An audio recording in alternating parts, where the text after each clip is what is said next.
one of the things that's really important for us with Prince of Persia is the role of Elika, is making sure that Elika doesn't ever get in the way, never detracts from the gamer experience. We didn't want her to get lost, to fall behind, to do the wrong thing, to take the wrong initiative, which would really, I mean, it would upset players. It would drive them crazy if Elika was constantly taking the wrong initiative and getting lost and generally being a detraction, generally, you know, like causing a negative thing to happen in the game.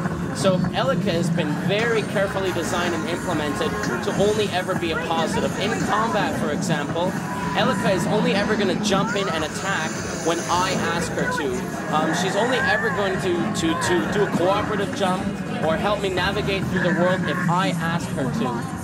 And we think that creates, but she follows me on her own, and she's never going to get lost, and she's never going to fall behind. And we think that creates a sort of partnership between them that we hope will really appeal to players.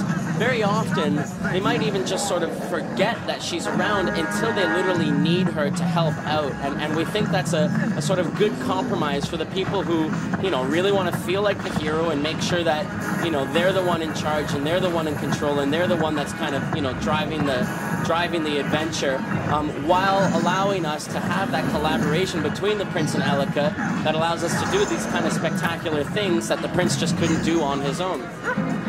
So this is the warrior. This was the warrior I was talking about. As you can see, he's huge. And if I try and fight him, there I've tried to go in and throw him up into the air, and he literally just throws me back. He's simply too big. So my strategy here is to drive him up against these columns by attacking him with my sword or Elika, in order to push him up against the columns and bring them down on his head, thus damaging him because it's the only way I can hurt him.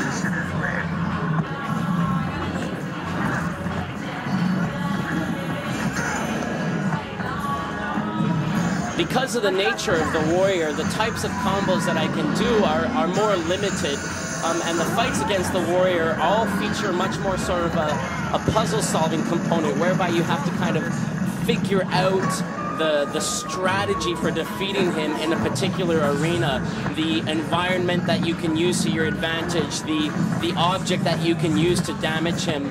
The other enemies in the game, though, all have very different types of combat experiences against them. We really wanted to make sure that every enemy that you're facing in this game, while you're fighting against them all, you know, using the same combat system, so, you know, X to swing your sword, Y to use Elika, A to do an acrobatic attack, B to do a gauntlet attack, while you're fighting against all the enemies in a similar way, the experience of fighting them and the strategies for defeating them is very, very different.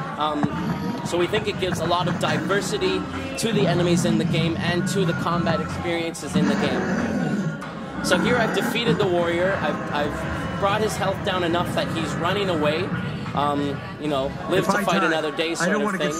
And the Prince and Elika will now make their way towards the Fertile Ground. It's my destination. It's where Elika's magic power is at its most concentrated, and that's where I will be able to drive all the corruption out of this particular part of the world.